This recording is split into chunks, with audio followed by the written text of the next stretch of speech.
Hello everybody, I'm Quinn Bradlee, the founder of Friends of Quinn, and my interviewee today is Whoopi Goldberg herself. Yay! So Whoopi, as a young child, you struggled to read, and when you found out that you had dyslexia, how did that make you feel? Well, it was nice to know that I wasn't just lazy and that I didn't have to sort of explain to people anymore, that it wasn't that I didn't want to do it. It was just that I was having a hard time because, back in the olden days, they just assumed that you were just lazy and stupid and all these other things. But the thing that crushed me more than anything was I didn't understand how they didn't see that I was smart. I just couldn't figure things the way they were doing it. Were you ever made fun of as a child in school? Yes, but not because I couldn't keep up, but because I was sort of odd. I was a little bit strange. When you're 8 or 9, it seems odd to other people as opposed to just, oh, you're just a little different.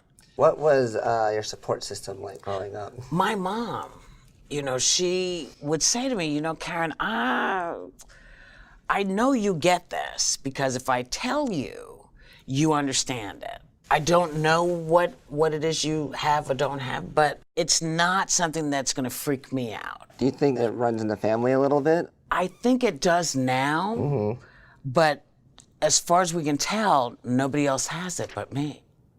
Do you think your dyslexia got you to where you are today? I'm sure it had a large hand in it, yeah. And the fact that since I was born, I've always known I wanted to pretend to put myself in other time periods, to be able to pretend to be another species. I mean, that stuff to me is interesting and it helps my mind expand. Sure. Yeah, it's our way of escaping the real life, and I think normal people can't really do that. They have a harder time. I think they have a very hard time. I feel bad for them. I kind of do too. You're one of the only people to win an Emmy, a Grammy, an Oscar, and a Tony Award. There's 20 of us. Oh. Yes, there's 20 of us. How does that make you feel, knowing that you have dyslexia? Well, I didn't know until, I guess, a year or two ago when they asked me to come to 30 Rock. I had no idea there was anything called an EGOT. I just knew this stuff was at the house. And then people started saying, oh, that's a big deal. I was like, oh, okay, cool. You started out as a comedian, correct? No, I started out as a straight actor. Oh, a straight actor. And I couldn't get any work because people would look and I'd go try to do some Shakespeare and they go,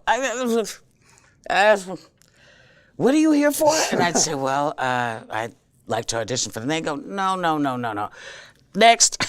So I wrote a whole bunch of stuff for me to do so I could show people what I was capable of. And that sort of kicked everything off. What would you say is the most challenging part of having dyslexia, and what advantages do you think it has given you? I think the advantage is my brain sees and puts information in my head differently.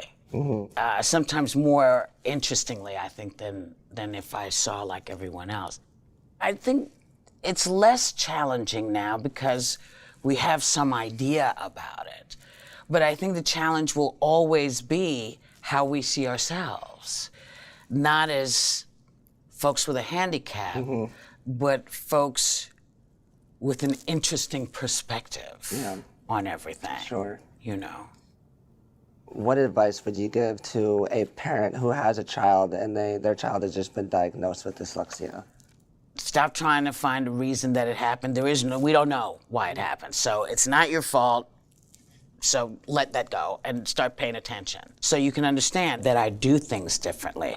You have to pay attention to see how I'm doing stuff. If you tell me all kinds of stuff and I know it from memory, that's a big deal.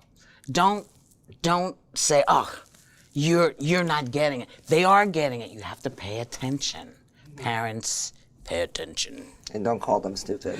No, I say this in my shows all the time. People always say to me, why do you use the language that you use? I said, because I like it. The words I use, you can say lovingly, but you cannot say stupid lovingly. You don't want that word. Whoopi, thank you so much. Quinn, my pleasure, baby.